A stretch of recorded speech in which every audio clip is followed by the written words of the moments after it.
You know, I have a critique partner. We've been working together for a long time, but you know, we circled around it for, you know, there's like, it's writer dating, you know, you send a sentence. So, do you like this? And then they might go, yeah, but you know, I think that's really gorgeous. I wonder if you changed to red, how that might look. And then you're like, oh, you're so right. And then it's paragraphs flying back and forth, and then it's chapters, and then it's like, here's my book. What do you want to do with this? And we'll brainstorm. Skyping is a wonderful thing.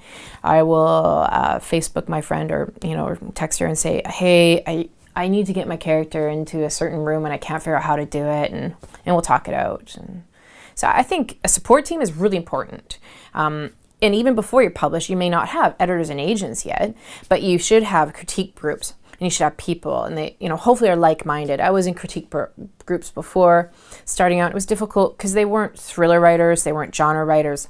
They were, more of the writing on Shillelagh leaves with whale tears sort of mentality, which is awesome. But I was like writing with blood. So I needed somebody a little bit more like that. So, but it's out there. I think you have to be like a mole, sniffing out what you need. Like, you got to make it happen, because absolutely nobody's going to come to you and say, you know what, I really want to make your dreams come true. My first beta readers were people that were friends and family.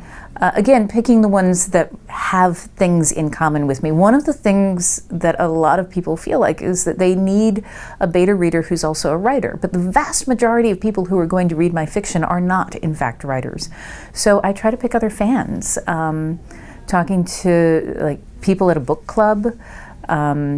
I was in a writers group, and I did exchange things with other writers, which is another really good way to do it, is find other people. There's a lot of different online forums, and I think a lot of my early readers were coming from online forums.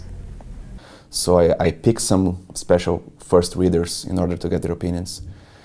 For example, in Blood-Drenched Beard, which takes place in this fishing village, one of my first readers was just a guy I met there.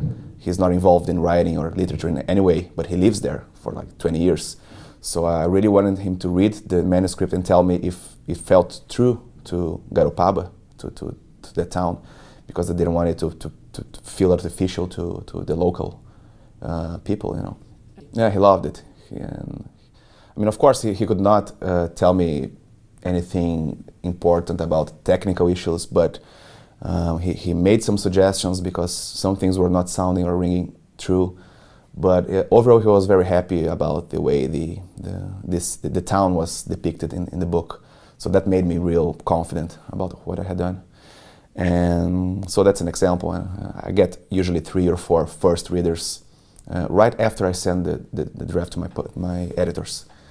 And I really like to work with people's comments and annotations. I got to a point that I really don't have much vanity about critics and people saying this sucks, this doesn't work, do it again.